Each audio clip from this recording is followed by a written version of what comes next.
പുതിയൊരു വീഡിയോയിലേക്ക് എല്ലാവർക്കും സ്വാഗതം. അപ്പോഴേ 2 ആഴ്ച മുൻപ് ഞാൻ ആലുവ പുഴയിൽ മീൻ പിടിക്കാൻ വേണ്ടി പോയിട്ടുണ്ടായിരുന്നു. ഈ 2 ആഴ്ച മുന്നേ ആലുവ പുഴയിൽ മീൻ പിടിക്കാൻ പോയ കാര്യം ഇപ്പം എന്താ പറയുന്നതെന്ന് വെച്ചാൽ, ചില കാര്യങ്ങൾക്ക് നമുക്ക് പെട്ടെന്ന് മറുപടി കിട്ടും. അല്ലെങ്കിൽ ഒരു പ്രശ്നം നടന്നാൽ നമുക്ക് പെട്ടെന്ന് തീരുമാനമാകും. ചില പ്രശ്നങ്ങൾ വർഷങ്ങൾ എടുത്താലും അത് അങ്ങനെ തന്നെ കിടക്കും. പക്ഷെ ചില കാര്യങ്ങൾ അത് ചെയ്യുന്ന വ്യക്തികൾ അല്ലെങ്കിൽ അങ്ങനെ എന്തെങ്കിലും ഒന്ന് സംഭവിച്ചാൽ ആ പ്രശ്നത്തിന് സോൾവ് ആക്കാൻ വേണ്ടി അല്ലെങ്കിൽ അതിനൊരു തീരുമാനമാക്കാനോ ഒക്കെ കഴിവുള്ള ഒരാളാണെങ്കിൽ അത് വേഗം നടക്കും. അങ്ങനെ വേഗം നടന്നത് 2 ആഴ്ചയ്ക്കുള്ളിൽ നടന്നമായ ഒരു കാര്യമാണ് എൻ്റെ സബ്സ്ക്രൈബേഴ്സിനോടും എൻ്റെ വ്യൂവേഴ്സിനോടും എനിക്ക് പറയാനുള്ളത്. മറ്റൊന്നും അല്ല, ഒരു 14 വയസ്സുകാരൻ 2 ആഴ്ച മുമ്പ് മീൻ പിടിക്കാൻ വേണ്ടി ആലുവ പുഴയുടെ അടുത്ത് ചെന്നപ്പോൾ, ഞാൻ സ്ഥിരം മീൻ പിടിക്കുന്ന സ്ഥലമാണ്. അവിടെ ഒരു പയ്യൻ, ഞാനിരിക്കുന്ന ചൂണ്ടയിടുന്ന അതേ സ്പോട്ടിൽ ഒരു 14 വയസ്സുകാരൻ ഇരുന്ന് മീൻ പിടിക്കുകയാണ്. അവൻ സ്കൂൾ യൂണിഫോം ആണ് ഇട്ടിരിക്കുന്നത്. അവൻ്റെ അടുത്ത് അവൻ്റെ ചൂണ്ട വെക്കാനും അവൻ്റെ മീൻ ഇടാനുള്ള തീറ്റി കൊണ്ടുവന്ന കവറുകൾ, അങ്ങനെ കുറേ കാര്യം മാറ്റി ഇടാനുള്ള ക്ലിപ്പുകൾ, അങ്ങനെ കുറേ കാര്യങ്ങൾ അവൻ്റെ കയ്യിലുണ്ട്. അവൻ അതെല്ലാം വെച്ചിട്ട് ഒരു ബക്കറ്റിൽ അവൻ മീനെ പിടിച്ചതിനെ ഇട്ടിട്ടുണ്ട്. ഞാൻ അടുത്ത് ചെന്നു, എൻ്റെ വണ്ടിയുടെ സ്വരം കേട്ടിട്ടും ഒന്ന് തല ഉയർത്തി പോലും നോക്കാത്തവൻ ഞാൻ അടുത്ത് ചെന്നപ്പോഴത്തേക്കും ഞാൻ അവനോട് ചോദിച്ചു, എന്താണ് വിശേഷം? ഞാൻ ആദ്യമായിട്ട് കാണുകയാണ്. എന്നിട്ട് ഞാൻ ചോദിച്ചു, എന്താണ് വിശേഷം? മീനെ കിട്ടിയോ? ഇവിടെ മീൻ കൊത്തുന്ന സ്ഥലമാണ്, ഞാനിപ്പോൾ വന്നാലും ഞാൻ ഇവിടെ ഇരുന്നാണ് ചൂണ്ടയിടുന്നത് കേട്ടോ എന്ന് പറഞ്ഞപ്പോൾ അവൻ തല ഉയർത്തി എന്നെ നോക്കിയിട്ട്, ഞാനെന്താ മാറി തരണോ എന്ന് എന്നോട് ചോദിച്ചു.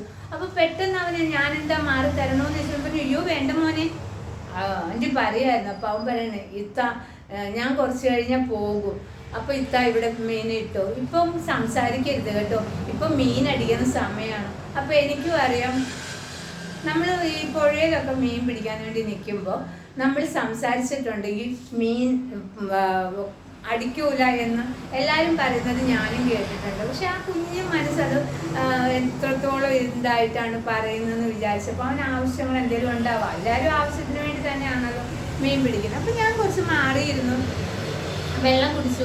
അപ്പോൾ ഞാൻ വെള്ളം കുടിക്കുന്ന കണ്ടപ്പോൾ അവൻ്റെ ബാഗ് എടുത്തപ്പം ബോട്ടിലിനകത്ത് വെള്ളമില്ല. ഞാൻ പറഞ്ഞു, പൊട്ടിക്കകത്ത് ഒരു കുപ്പി വെള്ളമുണ്ട്, നിനക്ക് തരാം, നീ കുടിച്ചോ എന്ന് പറഞ്ഞ് അവൻ ആ വെള്ളം കൊടുത്തപ്പോൾ അവൻ ഒന്ന് ശങ്കിച്ച് നിന്നിട്ട് അത് വാങ്ങിക്കാൻ മടിച്ചു. അപ്പം ഞാൻ പറഞ്ഞു, നീ ശങ്കിക്കാൻ ഇതൊന്നും വേണ്ട, ഞാൻ വീട്ടിൽ നിന്ന് കൊണ്ടുവന്ന വെള്ളമല്ല, ഞാൻ ഇവിടെ അടുത്തുള്ളൊരു കടയിൽ നിന്ന് വാങ്ങിയ വെള്ളമാണ്, ബോട്ടിൽ പൊട്ടിച്ചിട്ടില്ല, നീ കുടിച്ചോ എന്ന് പറഞ്ഞപ്പോൾ അവൻ ആ ബോട്ടിൽ വാങ്ങിച്ചിട്ട് ബിസ്മി ചൊല്ലി ആ വെള്ളം കുടിച്ചു. അത് എൻ്റെ മനസ്സിനെ വല്ലാതെ ഒരു ഇതാക്കി. എത്ര ദാഹിച്ചിരുന്നാലും ആൾക്കാർ കിട്ടിയ ഭക്ഷണം കിട്ടിയാലും കഴിക്കും, വെള്ളം കിട്ടിയാലും കുടിക്കും. പക്ഷെ ആ 14 വയസ്സുകാരൻ ബിസ്മി ചൊല്ലിയിട്ട് അത് കുടിക്കുന്ന കണ്ടപ്പോൾ എൻ്റെ മനസ്സിനകത്ത് ഭയങ്കര അവൻ എത്ര ദൈവഭയത്തിൽ അല്ലെങ്കിൽ ദൈവിക ചിന്തയിൽ ജീവിക്കുന്ന ഒരു കുട്ടിയാണെന്ന്. അതുവരെ എനിക്ക് അറിയില്ലായിരുന്നു അവൻ മുസ്ലിം കുട്ടിയാണെന്ന്. അവനൊരു മുസ്ലിമാണ്. അവൻ്റെ പേര് ഞാൻ ചോദിച്ചു, ഷാജഹാൻ എന്നാണ് അവൻ്റെ പേര്. നീണ്ട പേരാണല്ലോ മോനെ, എന്ത് വിളിക്കും ഉമ്മ നിന്നെന്ന് ചോദിച്ചപ്പോൾ അവൻ പറഞ്ഞു, ഉമ്മ എന്നെ ഷാനു എന്ന് വിളിക്കുന്നു. അപ്പോൾ ഞാൻ പറഞ്ഞു, ഞാനും നിന്നെ ഷാനു എന്ന് വിളിക്കുമെന്ന്. അപ്പോൾ ഇത്രയ്ക്ക് ഇഷ്ടമുള്ളത് വിളിച്ചോന്ന്. ശരി, അങ്ങനെ ഇരുന്നു. അവൻ മീനൊക്കെ പിടിച്ചുകൊണ്ടിരുന്നു, ഞാൻ അവിടെ മാറിയിരുന്നു. എൻ്റെ ചൂണ്ടയൊക്കെ സെറ്റാക്കിക്കൊണ്ടിരിക്കുമ്പോഴത്തേക്ക് അവിടെ ഒരു ബുള്ളറ്റ് വന്നു. എൻ്റെ ജാവയുടെ തൊട്ടടുത്ത് കൊണ്ടാണ് ബുള്ളറ്റ് നിർത്തിയിരിക്കുന്നത്. ഞാൻ നോക്കി, അവർ നോക്കി. അത് 2 ആൾക്കാരുണ്ട്, ഒരു 40-45 വയസ്സ് വീതം പ്രായമുള്ള 2 ആൾക്കാരാണ്.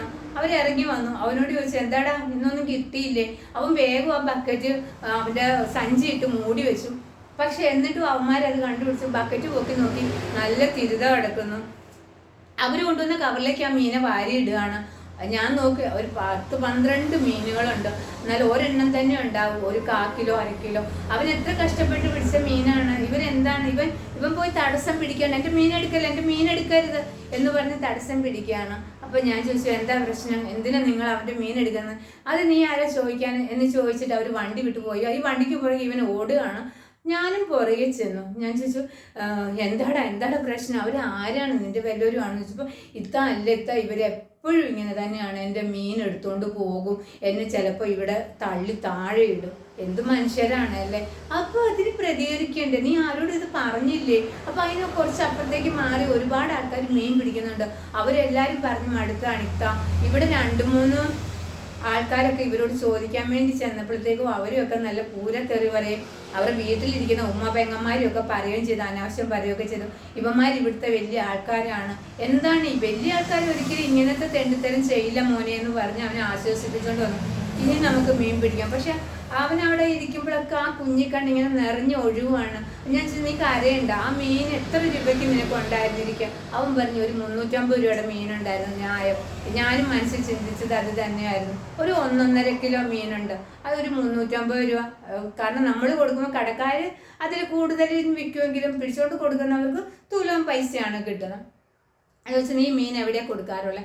അവൻ ആലുവയിൽ ലൈവായിട്ട് പാകം ചെയ്ത് കൊടുക്കുന്ന ഒരു കടയിലാണ് ആ മീൻ കൊടുക്കാറുള്ളത്. അവർ പൈസ ഒട്ടും കുറയ്ക്കില്ല അവന്, അവർ നന്നായിട്ട് പൈസ കൊടുക്കും. കാരണം അവൻ പറയാണ്, അവൻ്റെ കഥ പറയാണ്. ഉപ്പ മരിച്ചുപോയി, ഓട്ടോ ഡ്രൈവറായിരുന്നു. ഞങ്ങൾക്ക് സ്വന്തമായിട്ട് 3 സെൻറ്റ് സ്ഥലവും ഒരു വീടും പഞ്ചായത്തുകാരും പള്ളി മഹല്ലുകാരും കൂടി വച്ച് തന്നതാണ്. ഞാനും എൻ്റെ 2 ഇത്തമാരും പഠിക്കുകയാണ്. ഞാൻ 9ലും, എൻ്റെ ഇത്ത +1-ന്, മറ്റൊരു ഇത്ത +2-ന് പഠിക്കുന്നു. ഞങ്ങൾ ഉമ്മ അടുത്ത വീടുകളിലൊക്കെ, വലിയ വീടുകളിലൊക്കെ പണിക്ക് പോകും. അതുകൊണ്ടാണ്. പിന്നെ ഞാനിപ്പോൾ 2 വർഷമായിട്ട് ഞാൻ ഇവിടെ എൻ്റെ ബാപ്പയുടെ കൂടെ വന്ന് ഞാനിവിടെ ഉപ്പ മീൻ പിടിക്കുന്ന കണ്ട് ഞാൻ ഇതൊക്കെ പഠിച്ചു വെച്ചിട്ടുണ്ട്. അങ്ങനെ ഞാൻ മീൻ പിടിക്കും. ആ മീൻ കൊണ്ട് കൊടുത്താൽ എനിക്ക് ഇന്ന വിലയിട്ട് അവർ തരും. അതൊക്കെ കൊണ്ടാണ് കുടുംബം മുന്നോട്ട് പോകുന്നത്. എൻ്റെ ഉമ്മയ്ക്കൊരു കൈത്താങ്ങാണ് ഞാൻ. ആ 14 വയസ്സുകാരൻ പറഞ്ഞുകൊണ്ട് ഏങ്ങലടിച്ച് കരയാണ്. നീ എന്നെ ഇത്താന്നല്ലേ വിളിച്ചത്, പിന്നെ എന്തിന് നീ വിഷമിക്കുന്നു, ഞാനുണ്ട് നിൻ്റെ കൂടെ എന്ന് പറയാം. വെറുതെ ഒരു വാക്ക് കൊടുത്തിട്ട് വെറുതെ സൂചിപ്പിച്ചിട്ട് എന്നാൽ പോട്ടെ എന്ന് പറയുന്ന ഒരു സ്വഭാവമല്ല എനിക്ക്. ഇന്നോളം ഞാൻ ചെയ്തിരിക്കുന്നതും അങ്ങനെ തന്നെയാണ്. എൻ്റെ മുന്നിൽ കൈ നീട്ടുന്ന, എൻ്റെ മുന്നിൽ നിന്ന് കരയുന്ന, യാചിക്കുന്ന ഒരാളെയും ഞാൻ അപ്പോഴുള്ള ഇത് കൊടുത്ത് നിന്റെ വിശപ്പ് മാറ്റി നീ പൊയ്ക്കോ എന്ന് പറയുന്ന ഒരാളല്ല ഞാൻ. അവർക്ക് അർഹതപ്പെട്ടത് എന്താണോ ആ ഒരു ഇത് ഞാൻ കണ്ടെത്തി അവർക്ക് ഞാൻ കൊടുക്കുക തന്നെ ചെയ്യും. ഞാൻ ആരോടും സംഭാവന മേടിച്ചിട്ടില്ല, ആരുടെ മുന്നിൽ എനിക്ക് കണക്ക് ബോധിപ്പിക്കേണ്ട. അധ്വാനിക്കുന്ന ജോലി ചെയ്യുന്ന എൻ്റെ സാലറിയിൽ നിന്നാണ് ഞാൻ ഇന്ന് വരെ ഞാൻ എൻ്റെ ചാരിറ്റി ചെയ്തിട്ടുള്ളത്. അവിടെ ഇരുന്ന് പല കാര്യങ്ങളും ഞാൻ ചിന്തിച്ചു. ഈ മോൻ്റെ കണ്ണീര് എങ്ങനെ ഞാനൊന്ന് മാറ്റിയെടുക്കും ഈശ്വര. എൻ്റെ ദൈവമേ, ഞാൻ ഇവനോട് എന്ത് പറയും? ഞാൻ ഇത് പറഞ്ഞിട്ട് പോലും, ഞാൻ നിൻ്റെ കൂടെ ഉണ്ടെന്ന് പറഞ്ഞിട്ടും അവനെന്തോ വിശ്വാസമാവാത്താണ്. അവനെ അങ്ങനെ ആശ്വസിപ്പിച്ച പലരും ഉണ്ടായിരിക്കാം. പിന്നെ അവരൊക്കെ പുറംതിരിഞ്ഞു പോയിട്ടുണ്ടാവും. അതായിരിക്കും അവനങ്ങനെ എന്നെ വിശ്വാസമില്ലാതെ വീണ്ടും കരയുന്നത്. ഒന്നും നോക്കിയില്ല. അവനോട് ഞാൻ പറഞ്ഞു, സന്ധ്യയാവുന്നു, നമുക്ക് പോകാം, നിന്നെ ഞാൻ വേണം വീട്ടിൽ കൊണ്ടാക്കാം. അവൻ പറഞ്ഞു, വേണ്ട, ഞാൻ നടന്നു പോവാം. ആ റെയിൽവേ ക്രോസിൻ്റെ അടുത്ത് തന്നെയാണ് എൻ്റെ വീട്. അത് വീടെന്ന് പറഞ്ഞു കഴിഞ്ഞാൽ അതൊരു കോളനിയാണ്, 3 സെൻറ്റ് കോളനിയാണ്. കുഴപ്പമില്ല, നീ എന്താണെങ്കിലും നാളെയും വരണം. ഞാൻ നിന്നോട് പല കാര്യം നിന്നോട് എനിക്ക് സംസാരിക്കാനുണ്ട്, നാളെ നീ വരണം എന്ന് പറഞ്ഞ് ഞങ്ങൾ പിരിയാണ്. ഞാൻ മീൻ പിടിച്ചില്ല, തിരിച്ചു പോരുന്നു. പക്ഷെ എനിക്ക് തിരിച്ചു പോരുമ്പോഴും എൻ്റെ മനസ്സിനകത്ത് വല്ലാത്തൊരു സങ്കടമായിട്ട്, ഒരു വീർപ്പുമുട്ടലായിട്ട്, എനിക്ക് ശ്വാസം മുട്ടുന്നു. എൻ്റെ മനസ്സിനകത്ത്, എൻ്റെ ഹൃദയത്തിൽ, എൻ്റെ നെഞ്ചിനുള്ളിൽ ആ മോൻ കയറി ഇരിക്കുകയാണ്. അവൻ്റെ കണ്ണുനീര് വീണ് എൻ്റെ നെഞ്ച് പൊള്ളുകയാണ്. എനിക്ക് ഞാൻ എന്ത് ആശ്വാസവാക്ക് പറഞ്ഞിട്ടും ആശ്വസിക്കാൻ പറ്റാത്ത ആ മോനോട് ഞാൻ എന്താണ് അവനതിനൊരു പ്രായശ്ചിത്തം ചെയ്തത്? അവിടുത്തെ വലിയ അവന്മാരാണെന്ന് പറഞ്ഞു. പക്ഷെ ആ വലിയ അവന്മാർ എങ്ങനത്തെ വലിയ അവന്മാരാണ് എന്നുള്ള ചിന്തയായി ഞാൻ ഇവിടെ വന്ന് വീട്ടിലേക്ക് എത്തുന്നതിന് മുമ്പ് ഞാൻ വണ്ടി തിരിച്ചു വിടുവാണ്. ഞാൻ ആലുവയിലേക്ക് വീണ്ടും എത്തുവാണ്. വീണ്ടും ആലുവയിലെത്തി ഞാൻ എൻ്റെ ഫ്രണ്ട്സിനെ 2-3 പേരെ മീറ്റ് ചെയ്യുകയാണ്. MES കോളേജിൻ്റെ അടുത്തുള്ള എൻ്റെ ഒരു ഫ്രണ്ട്, അവനെ വിളിച്ചു. അവനോട് ഞാൻ ഇങ്ങനെ കാര്യങ്ങളൊക്കെ പറഞ്ഞു. അപ്പോൾ അവനോട് ചോദിച്ചു, നീ ഇവിടെ ഉണ്ടായിട്ട് നീ എന്താ അന്നേരം ഇപ്പോൾ എന്നെ വിളിച്ചില്ല? ഞാൻ പറഞ്ഞു, പോയ ബുദ്ധി ആനെ പിടിച്ചാൽ കിട്ടില്ല. അപ്പോൾ ഒരു മറവി, ട്യൂബ്ലൈറ്റ് ആണല്ലോ, പിന്നെ ഞാൻ ചിന്തിക്കുകയുള്ളൂ, കത്തുകയുള്ളൂ. അപ്പോൾ എന്താ ചെയ്യുക നമ്മളെന്ന് ചോദിച്ചപ്പോൾ, നിസ്സാര കാര്യത്തിന് വേണമെങ്കിൽ അങ്ങനെ ഇങ്ങനെ വെട്ടും കുത്തും ഒക്കെ ഉണ്ടാക്കുന്ന ആൾക്കാരായിട്ട് വേണമെങ്കിൽ അങ്ങനെയുള്ളവരായിരിക്കുമല്ലോ ഇങ്ങനെയുള്ള പയ്യനോട് ഇങ്ങനെയൊക്കെ ചെയ്യുന്ന അവരന്വേഷിച്ചു. അങ്ങനെയൊക്കെയുള്ള രണ്ടവന്മാരാണ് കൂടുതൽ. പക്ഷെ അവന്മാർ എന്താ പറയുക, അവരുടെ സമുദായത്തിൽ നല്ല തെളിഞ്ഞവന്മാർ. അവരുടെ സമുദായത്തിൽ തന്നെയുള്ള പയ്യനാണ് ഈ മോനും. എന്നിട്ട് എന്തുകൊണ്ടാണ് അവനോട് അങ്ങനെ കാണിക്കുന്നത്, ഇവന്മാർ അവനോട് അങ്ങനെ കാണിക്കുന്നത്? അതെനിക്ക് ഭയങ്കര ഒരു വിഷമമാണ്. ചിന്തിച്ചിട്ടും ഉത്തരം കിട്ടുന്നില്ല.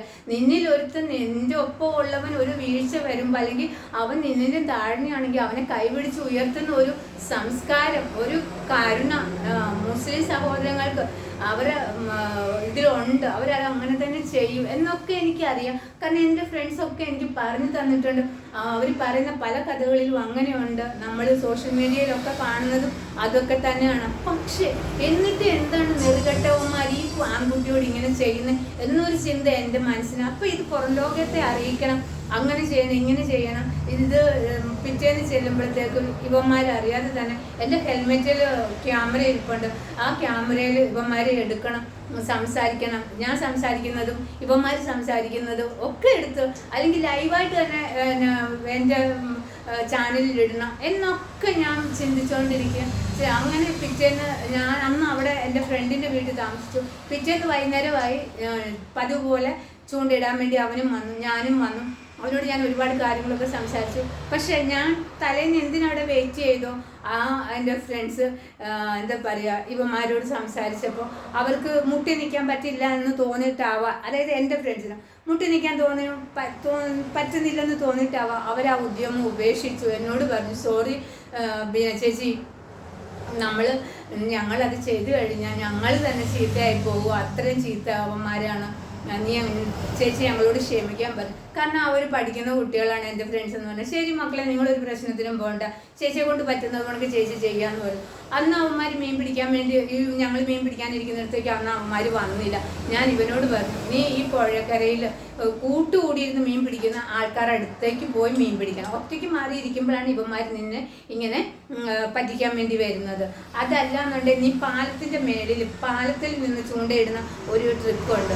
അത് ചൂണ്ടയിട്ട് 10 മിനിറ്റിനുള്ളിൽ നിനക്ക് മീനെ കിട്ടുന്ന ഒരു മണിക്കൂർ കൊണ്ട് നിനക്ക് ഒരു 5 മണിക്ക് നീ വന്ന 6 മണിക്കുള്ളിൽ നിന്റെ ജോലി തീർത്ത് നിനക്ക് ആവശ്യത്തിന് മീനെ പിടിച്ചുകൊണ്ട് പോകുന്ന ഒരു ട്രിക്കുണ്ട്. അത് ഇത്ത കാണിച്ചു തരാം, നീ ഞാൻ ഇത്താന്നല്ലേ വിളിക്കുന്നത്, ഇത്ത കാണിച്ചു തരാം, വരൂ എന്ന് പറഞ്ഞ് അവനെ പാലത്തിൻ്റെ മേളിലേക്ക് കൊണ്ടുപോയിട്ട് ഞാൻ അവനെ മീൻ പിടിപ്പിക്കുന്ന ഒരു ട്രിക്ക് കാണിച്ചു കൊടുത്തു. മീനെ കിട്ടി. ഞങ്ങൾ അവിടെ നിന്ന് ഇറങ്ങി നടന്നു. അപ്പോൾ അവൻ പറഞ്ഞു, ഒരു കാര്യം എൻ്റെ മനസ്സിലിരിക്കുകയാണ്. ഞങ്ങളങ്ങനെ നടന്നു വരുമ്പോഴത്തേക്ക് ഇവന്മാരുടെ ബുള്ളറ്റ് വന്ന് അടുത്ത് നിന്നു.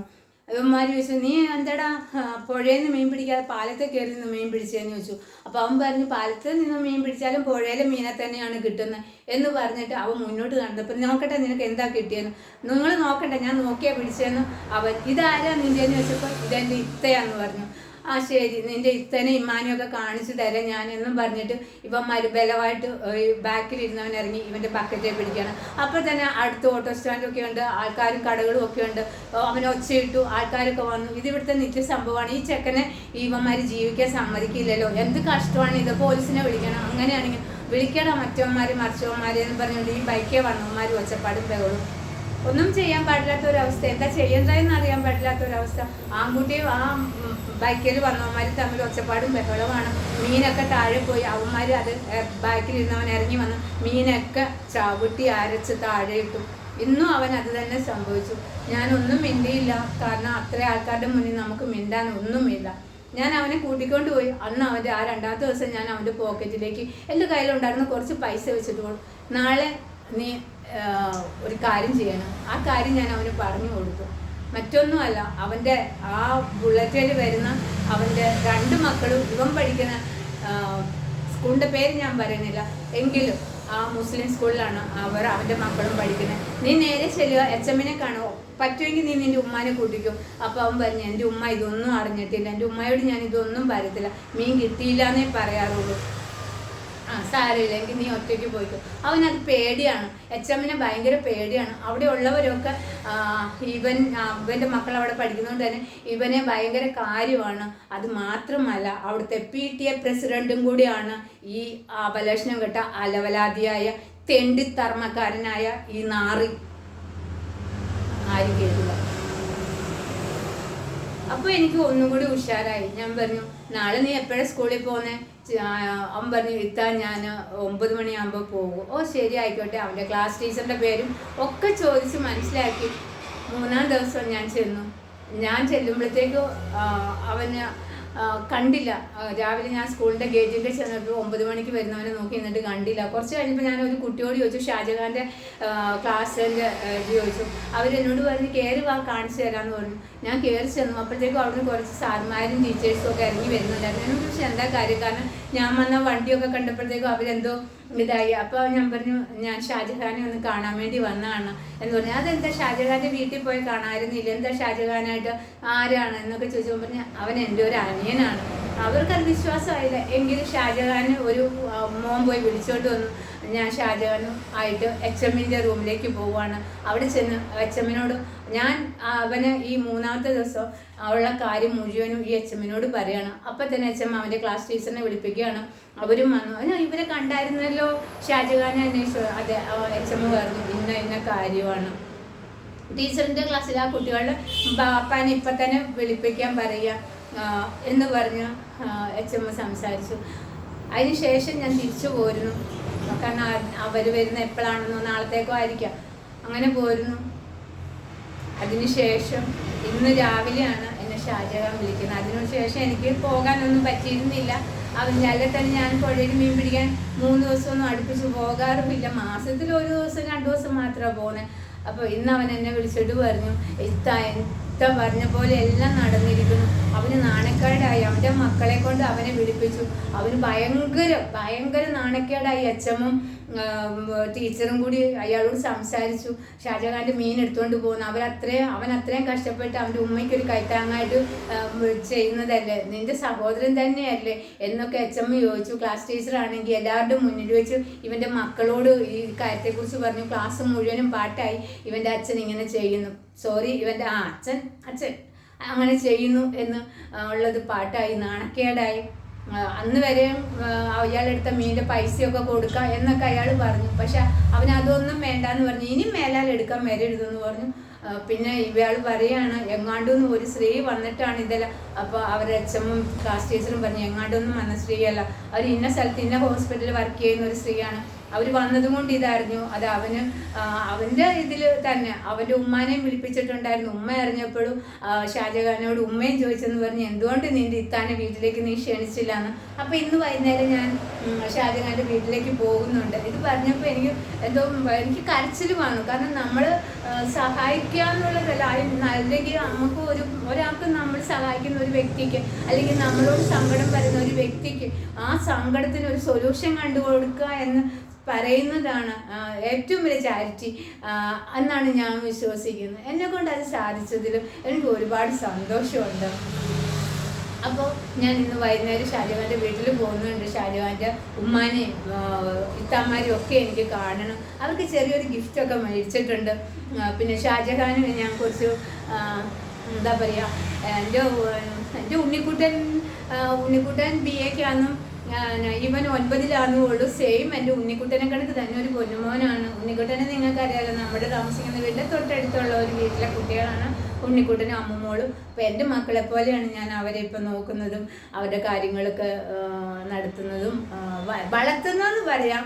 എൻ്റെ 2 മക്കളും എൻ്റെ കൂടെ. അപ്പം നമ്മുടെ മുന്നിലേക്ക് നമ്മൾ കണ്ടെത്തുന്ന, അല്ലെങ്കിൽ നമ്മുടെ മുന്നിൽ ഞാൻ വിശ്വസിക്കുന്നു എൻ്റെ ദൈവം എനിക്ക് കാണിച്ചു തന്ന മോനാണ് എൻ്റെ ഷാജഹാൻ എന്നാണ് ഞാൻ വിശ്വസിക്കുന്നത്.